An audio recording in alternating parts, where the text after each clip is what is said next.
민주당이 한덕수 대통령 권한대행의 탄핵도 지금 강력하게 추진하겠다 이렇게 경고하고 나섰어요. 이게 그러니까 상설 특검 후보 추천하고 특검법 즉시 공포. 이게 원래 1월 1일까지인데 그렇습니다. 이걸 내일 그러니까 크리스마스 이브인 내일까지 안 하면 책임 묻겠다라고 박찬대 원내대표가 얘기했는데 책임 묻겠다는 게 탄핵이냐 그러니까 그렇다고 얘기했어요. 네. 그러면 대통령이 탄핵 소추돼서 직무정지됐는데 한덕수 대통령 권한대행까지 탄핵 소추돼서 또 직무정지가 될 수 있는 상황. 일단 이게 민주당 입장에서도 부담 아닙니까? 부담인데도 불구하고 두 가지 목적을 갖고 있는 것 같아요. 예. 첫 번째는 지금 이제 그 탄핵 이후에 민주당 지지층을 계속해서 결집해서 유지해야 된다라고 하는 그런 부분들이 있을 것 같고요. 예.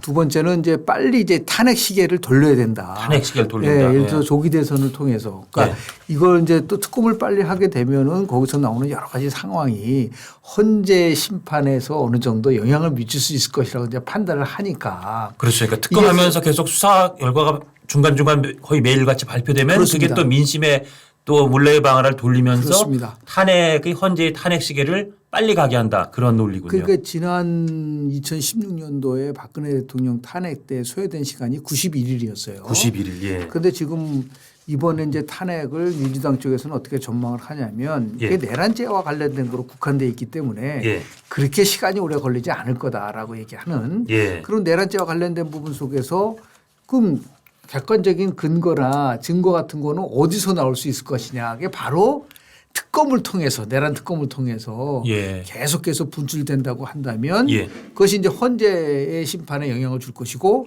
그 헌재 심판이 빨라질 수 있는 계기를 만들어서 뭐 결국은 조기 대선을 통해서 이재명 대표가 결국은 대권 후보로 나가서 정권을 뺏어온다라고 하는 그러한 그 나름대로의 프레임 속에서 모든 거를 끌고 가고 있기 때문에 나온 일이 아닌가라는 생각을 좀 하게 되는데요. 그러니까 이게 보면 계엄이 있기 전에도 후에도 탄핵이 있기 전에도 후에도 결국 기승전 이재명 대선. 대선이죠. 이재명 조기 대선. 이게 바뀌지 않은 것 같아요. 큰 틀은. 또 특히 이제 뭐 지금 조희대 대법원장이 아주 강조했던 거는 633 원칙 아닙니까? 그렇죠. 선거법의 선거법에 재판. 관련돼서는 1심이 6개월이고 2심 3개월 그리고 3심 3개월이면 지난 이제 11월 15일 날 1심이 나왔기 때문에 그게 사실은 6개월 걸렸어야 되는 게 2년 2개월 걸렸죠. 예.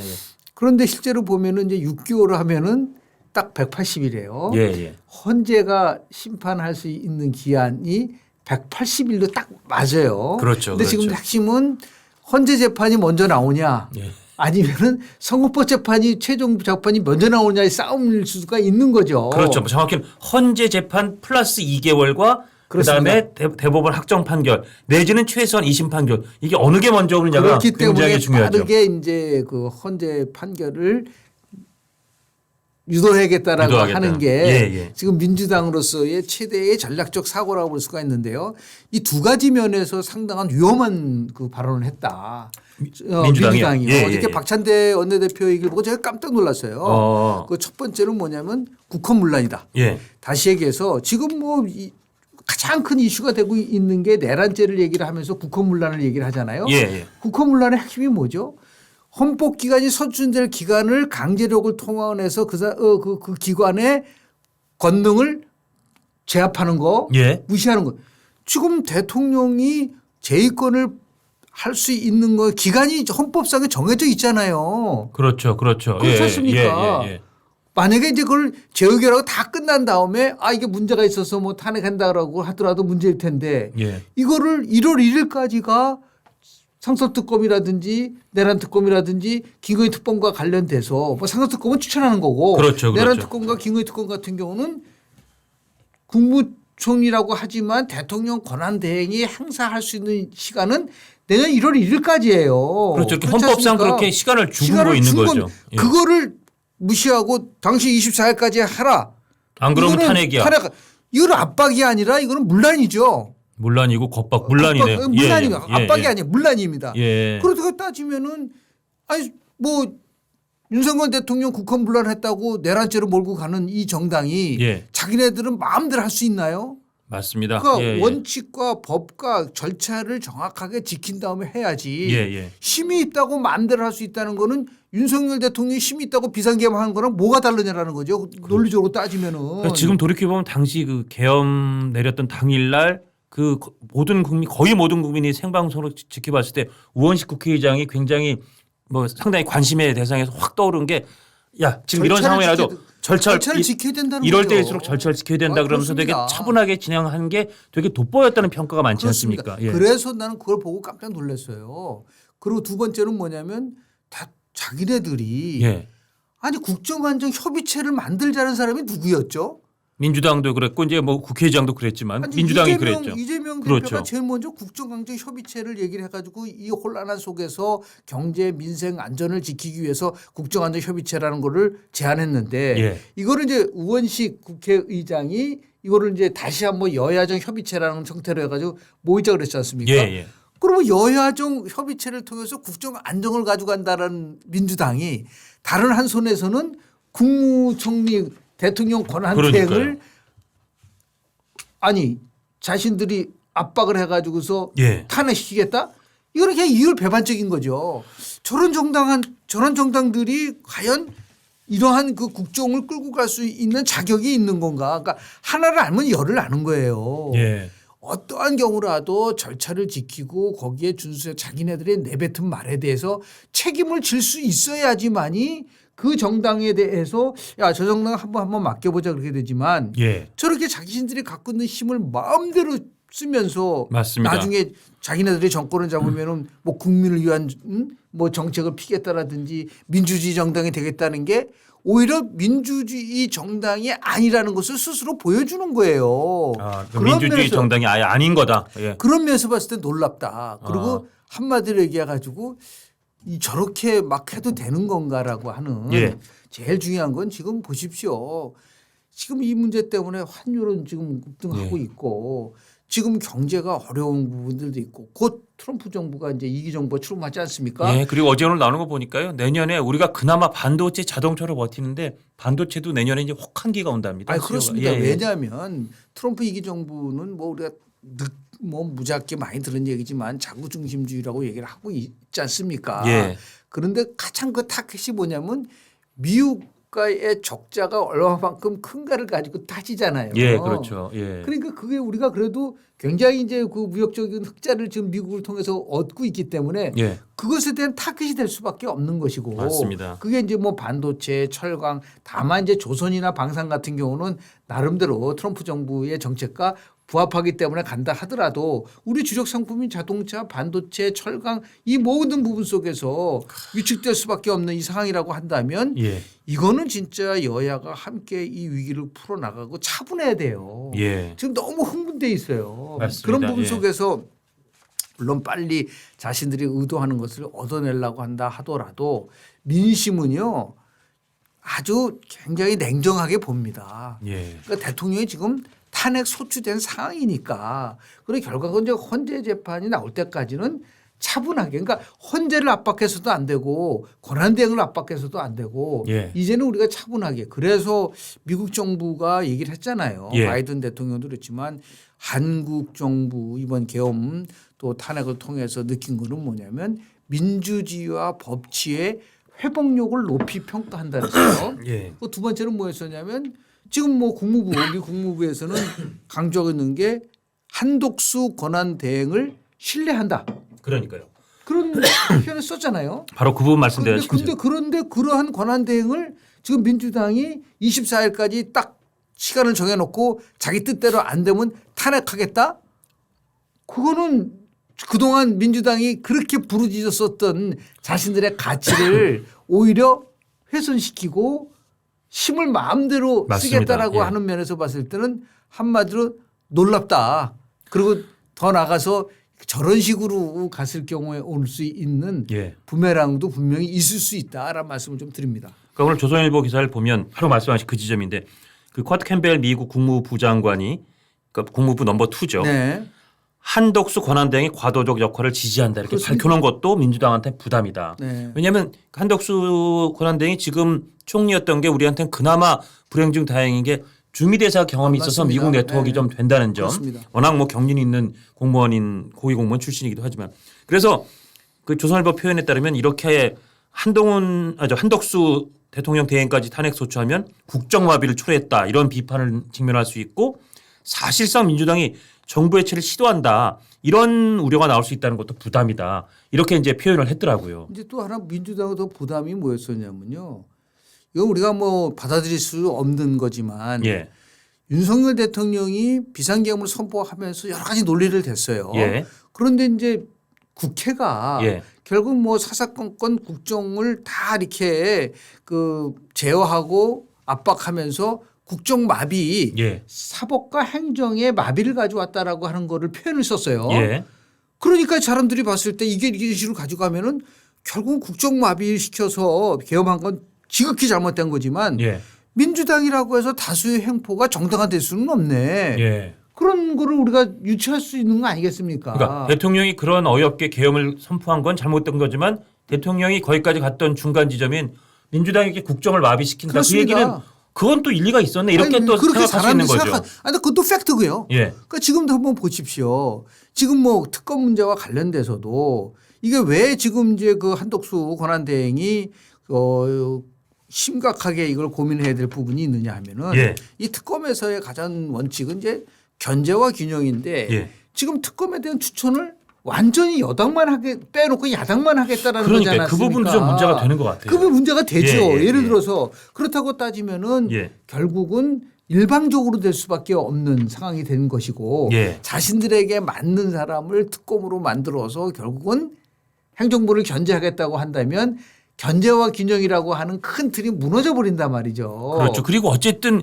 그런 수사 기능은 행정에 속하는 건데 그거를 좀 특별한 상황이라 해서 입법부가 추천하면서 아예 그 특별검사에 임명할 수 있는 후보 범위에서 완전히 여당을 제껴놓는다. 정부와 여당을 제껴놓는다. 이거 자체가 위헌이라는 얘기 때문에 그동안 거부권도 행사됐었고 그 부분은 상당 부분 설득력이 있다라는 또 동의도 얻었던 거 아니 아닙니까? 그러니까 굳이 지금 민주당의 입장에서는요. 이렇게 뭐 누가 보더라도 비상계엄이 잘못되고 위헌적이고 위법적이라는 걸 다 안다고 한다면 뭐 처음 얘기했었던 뭐 대한변협이라든지 아니면 뭐 제3자 방식에 의해서 추천을 뭐 한다든지 뭐 최소한도 그렇게 돼야 되는 거 아닌가요? 글쎄 말입니다. 근데 그게 예. 아니라 그 자체를 다 없애버리고 무조건 여당은 배제한 채 야당으로 추천한 사람으로 가져가야 된다라고 한다는 것 자체가 결국은 헌법적으로 이게 문제가 있을 수 있다라는 지적을 많이 하지 않습니까? 예.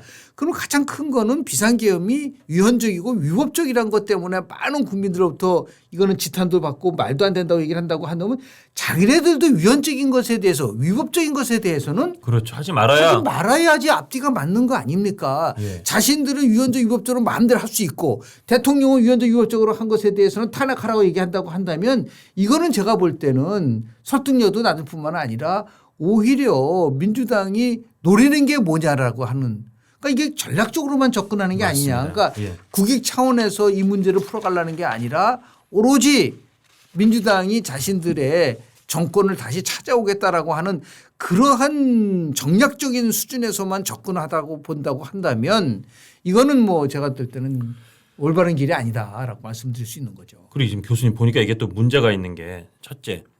지금 헌법재판소 재판관 9명 중에 3명에 비해서 6명이라 지금 뭐 오늘부터는 인사청문회 민주당 단독으로 해서 뭐 마은혁 정계선 조원장 후보자를 이제 국회에서 추천하면 대통령 권한대행한테 임명하라는 건데 네.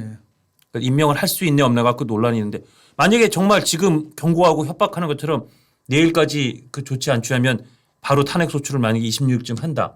그러면 누가 헌법재판소 재판관을 또 임명하느냐. 물론 민주당 그러면 최상목 경제부총리가 하면 되지. 권한대행은 줄줄이 널려 있어. 네. 이런 식으로 얘기하지만 그러나 헌법재판소 재판관을 지금 국무총리 겸 대통령 대행이 임명하는 걸 놓고도 야 그거는 말이 안 되지 않냐라는 논란이 있는데 이제 뭐 일개 장관 물론 부총리급이지만 네네. 장관 겸 그러니까 정확히는 기획재정부 장관 겸 국무총리 대행 겸 대통령 권한대행이 되는 사람한테 임명을 시킬 수 있냐 또 문제가 더 불거질 텐데 이거를 지금 탄핵 소추한다 이것도 사실은 좀 말이 안 되잖아요. 우리가 이제 몇 가지 이제 과거 사례를 통해서 예. 우리가 그 평가를 해볼 수가 있는데요. 2016년도 박근혜 대통령 그 탄핵 당시에 예. 그 이제 여러 가지 사례가 있어요. 예, 예. 가장 큰 이번과 관련된 사례는 뭐였었냐면 그때 이정미 이제 헌법재판관 주심이었었죠. 예. 그 사람이 2017년도 3월 13일 날 퇴임을 하게 돼 있었어요. 그렇죠. 근데 그래서 그 퇴임에 대한 그 몫은 대법원장 몫이었어요. 예. 그래서 3월 8일 날 양승태 대법원장이 이선의 대법관을 저거했어 지명을 했습니다. 예, 예. 그런데 그때 뭐라 그랬죠? 민주당이 절대로 안 된다. 황교안 권한대행은 예. 헌법재판관에 대한 임명권이 없다라고 얘기했어요. 그렇죠. 그래서 관철시켰습니다. 예. 그래서 결국 황교안 권한대행이 어떻게 했냐면 탄핵 심판이 다 끝나고 끝난 나서 다음에 했죠. 예. 끝나서 했단 말이에요. 그러니까 사고 상태로 직무정지인 대통령이 있는 상태에서는 임명을 안 했고 그렇습니다. 결국 고리가 된 다음에 한 셈이죠. 그렇게 된 거죠. 예, 그래서 그걸 여기 적용하면 지금은 윤석열 대통령이 직무정지인 상태에서는 임명하면 안 된다는 게 당시 민주당 논리랑 통하는 거예요. 그렇습니다. 그래서 그게 아니 그때는 안 되고 지금은 된다라는 것에 대해서 좀 설명을 좀 해봐라. 라는데 이제 민주당은 이렇게 얘기하죠. 아, 그거는 당시엔 대법원장 몫이고 지금은 국회 추천 몫이기 때문에 된다라는 첫 번째 논리고요. 그건 거기에 말이 이제 안 되죠. 근데 거기에 또 이제 문제 함정이 있는 게 뭐냐면 국회 추천 몫인데 그런 데는 권성동 원내대표 얘기가 좀 어느 정도 일리가 있다고 봐요. 현재는 대통령이 국회에서 탄핵 소추가 된 상황 속에서 예. 국회가 탄핵 소추를 한 다음에 헌법재판관 국회 몫을 다시 또 국회가 임명한다고 한다면 검사가 다시 재판에 기소한 판사를 다음에. 기소한 다음에 판사를 임명하는 거가 된다. 사실은 비율은 정확히 맞아요. 맞아요. 그건 맞습니다. 예, 예. 근데 그런 부분들도 있기 때문에 예. 이게 이제 과연 임명할 수 있느냐 없느냐라는 걸 가지고서 지금 굉장히 논쟁이 있을 수밖에 없는 부분들이 있는 것인데 예. 이런 상황 속에서 지금 한독수 권한대행을 그래서 뭐 또 탄핵하겠다. 탄핵 소추에서 또 직무정지 시킨다. 그런 것들에 대한 저는 제일 중요한 부분은 뭐냐면 그 발상 자체가 예. 우리가 인식에 대한 문제와 발상에 대한 문제가 굉장히 중요하고 아니 어떻게 개헌을 할 수가 있다는 그 발상 자체가 우리가 놀랍잖아요. 있을 수가 없다고 생각하는 것처럼. 그 부분에 대해서는 저도 뭐 두말할라고 아니 없이 그건 뭐 대통령이 지금 그런 모든 국민들 예. 포함해서 예. 위헌제거 위법적이라는 거는 내란죄와 관련된 거는 뭐 제가 법리적인 지식이 없기 때문에 그런 차후와 치더라도 예. 아 지금 이 비상계엄을 할 정도로의 우리가 전지 상태라든지 비상사태가 아닌데도 불구하고 계엄을 하겠다라는 그 발상 자체가 놀랍잖아요. 예. 어떻게 그걸 우리가 받아들일 수 있겠습니까? 예. 이렇게 얘기하면은 저거 친한동훈파 아니야 막 이런 식으로 얘기를 하고 지금 가장 큰 문제가 뭐냐면 너무 어떤 상황에 대해서 좀 차분하게 논리적이고 객관적으로 판단하는 게 아니라고 그냥 감성적으로 접근하는 부분들이 좀 있어요. 그러다 보니까 소위 보수 진영, 우파 진영도 이번 그 계엄과 탄핵 국면에서 또 완전히 갈라지는 참 이게 안타까운 그래서 상황입니다. 저는 이제 민주주의의 아까 회복력을 얘기를 했어요. 예, 미국에서. 근데 회복력은 지금 뭐 비상계엄에 대한 해제하고 탄핵을 하고 많은 국민들이 참여를 해서 탄핵을 그거 가지고는 안 된다. 예. 예를 들어서 제일 중요한 거는 원칙이 있는 법치가 중요한 거다는 거죠. 예. 법에서 정한 것에 정확한 절차와 규정을 따라서 가고 어떠한 경우라도 이 부분에 자기가 힘을 마음대로 쓰지 않고 자제하고 상호 존중이라고 하는 이 민주적 규범을 토대로 했을 때 회복력이 되는 것이죠. 맞습니다. 예. 대통령이 탈했다고 민주 회복이 되는 건 아니라면 그런 의미에서 봤을 때 그동안 이제 민주당이 보여준 여러 가지 행태 탄핵 이전에 다수의 폭정을 통해서 뭐 국회를 완전히 예. 자신들이 아니 탄핵을 25번인가요? 했다는 거 20번 아닙니까? 넘게 했습니다. 예. 그렇게 많은 탄핵을 했던 부분들. 그러니까 사실은 지금까지 민주당이 보면 심지어 헌재를 사실상 마비시켜 놓은 거 아닌가? 6인 체제 해놓고 탄핵 불장난을 해왔어요. 자기네들이 왜 예. 6인 체제로 만들었냐면 지금 이제 탄핵을 시켜놓고 나서 제일 큰 거는 직무정지를 오래 하는 것이 자기네들한테 유리하다고 생각을 하니까. 그래서 방통위도 사실상 마비시킬 수 있고. 그렇습니다. 자기네가 마음에 안 드는 기관장이 있으면 묶어서 탄핵 소추를 던지면 어차피 탄핵 진행이 잘 안 되니까 기관들을 정지시킬 수 있다. 왜 그러면 불장난을 해왔던 방통위원장을 거죠. 직무시켰느냐. MBC와 관련돼서 예. 자신들에게 유리하게 하는 그 MBC를 위한 게 아니냐라고 하는. 어떻게 하루 만에 탄핵의 사유가 생기겠습니까? 그렇게 그거는 됐죠. 참. 예. 그리고 뭐 검사들을 탄핵을 하잖아요. 예, 이거는 예. 엄밀하게 따지면요. 미국 같으면 사법 방해예요. 예. 그러니까 엄중하게 물어야 될 맞습니다. 부분들이 있는 예. 것이고요. 대한민국의 헌법에는 국회는 예산 편성권이 없습니다. 예. 예산 심의권밖에 그렇죠. 없거든요. 예. 미국은 편성권이 있어요. 그러니까 얼마든지 예산을 증액시키고 감액시키고 하지만 그거를 그리고 최초가 나오잖아요. 감액 예산을 해놓고 나서 예. 또 나중에는 얼마나 정말 황당하냐면 그렇게 해놓고 벼랑간 추경을 예산- 하겠대요. 아니 그러면은 아예 처음부터 그러니까 이게 저 정도 역량을 갖고 있는 사람들이 과연 정권을 잡을 수 있느냐에 대한 회의감들이 막 느끼는 거예요. 예, 그렇습니다. 그리고 더 예. 나가서 회의감과 더불어서 공포감이 있는 거죠. 야 이게 뭘 할지 모르는구나. 예를 들어서 지금 180석 사실상 188석 구석을 갖고 있는 저 민주당에게 대통령이란 권한까지 줘서 입법과 행정을 완전히 장악하면 무슨 짓을 벌일지도 모르겠다. 이런 공포감도 분명히 있거든요. 그러니까 우리가 예. 얘기하는 지금 민주당이 보여준 여러 가지 행태들을 보면은 전조 현상인 거죠. 예. 앞으로 무엇을 할 수 있다는 것을 보여주는 거잖아요. 무엇을 할 수 그래서 있다 정도가 아니라 뭐든 못할 게 없겠다. 그런 다할수 있다고 전조죠. 생각하는 거죠. 예. 근데 이런 것들을 이제 제어를 해야 되는 게 민주주의의 회복력이에요. 예. 어느 한쪽이 일방적으로 힘을 막 발휘했을 때 그거를 제어해 줄 수 있는 힘은 어디서 나오느냐. 결국 깨어있는 시민들로부터 나오는 거죠. 맞습니다. 예. 그래서 이런 부분들에 대해서 아마 제가 볼 때는 이게 엄포용이냐. 예. 24일 날. 예. 엄포일 가능성도 좀 있죠. 만약에 지금 저희들이 얘기한 것처럼 이것이 갖고 있는 후폭풍이 진짜 만만치 않거든요. 그렇죠. 그러니까 그럼 다음엔 최상무 경제부총리가 똑같이 예를 들어서 아니 그렇게 되면 무슨 문제가 또 있냐면요. 국무회의가 원래 헌법 88조에 그렇게 돼 있더라고요. 네. 국무회의는 대통령, 국무총리와 15인 이상 32인 이하의 국무위원으로 구성한다. 그렇습니다. 지금 여기서 대통령과 이제 국무회의가 없어지니까 국무총리 없어지고 이렇게 이미 장관들이 여러 직무정지가 됐기 그렇습니다. 때문에 이렇게 되면 잘못하면 국무회의 자체가 국무위원이 15인 이상이 안 돼서 국무회의 자체가 성립이 안 될 수가 있어요. 그럼 그래서 그때는 대통령 권한대행이 그렇다고 장관을 마음대로 국무위원을 임명할 수 있느냐?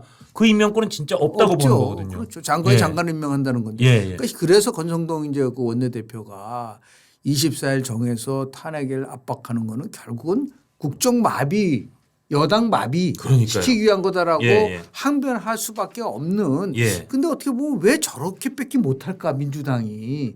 걔 거기 또 조급한 거죠. 조급한 거죠. 왜냐하면 이게 결국은 시간 싸움이니까. 싸움을 하려다 보니까 예. 자 윤석열의 탄핵 시계와 이재명의 재판 시계 시계가 중에서 어느 게 빨리 도냐에 따라서 이 모든 거를 그러니까 결국은 공학적이고 그리고 당파적 이익에 의해서만 국정을 끌고 가겠다는 것을 보여주는 거잖아요. 예. 그런 대통령이라든지 아니면 그런 예를 들어 정당이 만약에 민주당이 된다고 했을 때 신뢰할 수 있나요? 이거는 가장 큰 문제는요. 예. 대외 신뢰도가 급락할 거라고 저는 봅니다. 지금도 그렇죠. 이 탄핵 문제 때문에 대외 신뢰도가 추락하고 있는데 만약에 지금 이제 그 권한대행마저도 저런 식으로 해가지고 또 탄핵 소추가 됐다 그러면 하긴 외국에서 보면 야 대한민국 저 괜찮은 나라인 줄 알았더니 아주 이상한 나라를 넘어서 아주 괴상한 나라네 이렇게 될 거 아주 아니에요. 뭐 저개발 국가 우리가 특정한 나라를 얘기를 하면 안 예, 되잖아요. 예. 그런 정도의 수준밖에 안 되는 거였구나라고 하는 그동안 대한민국은 거품이었구나라고 하는 그런 게 제일 우리가 정말 안타까운 거잖아요. 근데 이런 부분들을 인식을 해서 정말 차분하고 그리고 더 나가서 우리가 뭐 기다려 보면 이게 뭐 1년 2년 걸리는 게 아니지 않습니까? 맞습니다. 예. 아무리 뭐 늦어도 6개월 내에 이제 아마 판결이 나올 것 같으니까 예. 그때까지 지켜보고 차분하게 본인들이 약속했었던 뭐 국정 안정 협의를 하기 위한 그런 것들을 나가야죠. 거기다 대놓고 벼랑간 무슨 뭐 탄핵을 남발해가지고 또 결국 국정을 마비시키려고 한다고 한다면 이게 국민들이 바라는 것일까라고 맞습니다. 하는 부분들이 예. 있습니다. 교수님 그리고 이제 요 주제 마지막으로 네. 지금 논란 중에 하나가 한덕수 대통령 권한대행 겸 국무총리를 지금 탄핵 선출한다 그럴 때 국무총리처럼 생각해서 국회 151명 이상의 소추면 탄핵 소추가 되는 건지 아니면 대통령 권한대행이니까 200명 이상 윤석열 대통령 탄핵 소추처럼 200명 이상의 의원이 발의해야 되는 건지 이걸 두고도 논란이 있어요. 교수님 물론 법률 전문가는 아니시지만 그 상식적이잖아요. 예. 권한대행 이전이라면 당연히 최저규형 과반수고 예. 현 상태가 뭐죠? 대통령 권한대행이죠. 권한대행이잖아요. 그럼 권한대행이라는 거는 대통령과 버금가는 형태로서 적용된다는 거죠. 예. 그렇기 때문에 당연히 이거는 어떻게 되냐면 대통령 탄핵에 수준으로 200명 이상이 된다. 이상이 돼야 되는 게 정상인 거 아닌가요? 그래서 민주당이 그 꼼수로 들고 나온 게 그래서 이번에 탄핵소추안을 만들 때 대통령 권한대행으로서 뭐 거부권 쓰고 뭐 이런 걸 갖고 한 게 아니라 총리 때 대통령 권한대행이 되기 전에 내란에 동조했다. 이걸 지금 들고 너 거부권 자꾸 말 안 들으면 이걸로 탄핵소추할 거야. 이거는 151석 이상이면 돼. 지금 이러고 있거든요. 성립이 안 돼. 그건 성립이 안 된다고 보세요? 총리 상태에서는 그게 되죠. 예. 근데 지금 총리 상태가 아니고 대통령이 탄핵 소추안이 돼가지고 지금 권한대행 현재 위치가 대통령 권한대행이잖아요. 예. 그 대통령 권한대행과 관련돼서 잘못한 것에 대해서 얘기를 해야지 왜 벼랑간 뒤로 돌아가 가지고 할 수 있느냐라는 부분들을 그런 식으로 따지면은 뭐 모든 법을 예. 과거 거를 들춰내 가지고서 그럼 탄핵할 수 있는 건가요? 글쎄요. 그러니까 하여튼 교수님 보시기에는 총리 때 뭐 내란 동조 이걸 가지고 지금 이렇게 협박카드를 흔들면서 넌 대통령 권한대행이지만 151석으로 탄핵소추할 거야? 말이 안 된다고 말씀하시는 거죠. 상식적인 거죠. 상식적으로 가장 봤을 때. 상식. 또 하나는 뭐냐면 처음에는요. 예. 탄핵을 할까 하다가 자기네들 보니까 이거 너무 부담스러우니까 안 했잖아요. 예. 그러고 나서 지금 이제 자기네가 또 더 황당한 거는 어떻게 저는 날짜를 정해가지고 24일까지 한다라고 하는 그 교만함. 그렇죠. 그리고 또 나가서 대통령 권한대행한테 주어진 헌법 기간이 있는데 그거를 그러면 헌법을 협박하는 거죠. 깡무시하는 거잖아요. 반헌법적이잖아요. 예. 그 반헌법적인 걸 가지고 자신들이 정당화할 수 있다고 할 수 있는 게 그래서 결국 이제 법조계의 의견을 들어야 되겠지만은 이거는 누가 보더라도 만약에 그렇게 탄핵하더라도 그냥 계속해서 할 경우는 어떻게 해야 될 겁니까? 아마 그 헌재에다가 권한쟁의 심판을 가처분 가처분 신청을 하겠죠. 그러면 헌재에서 일단 받아들이고 한덕수 권한대행 일단 하십시오. 좀 우리가 살펴볼게요. 좀 이렇게 될 것 같아요. 그러면 늦어지니까 아마 머리 굴려가지고 또 이거 안 되겠다 이거 다른 쪽으로 뺄 수도 있죠. 그러니까 이게 모든 거를 예. 공학적인 사고로만 본다는 맞습니다. 거죠. 예. 국익적 사고에서 보지를 못하고 알겠습니다. 그런 것이 너무 이제 좀 자 이제 안타깝죠.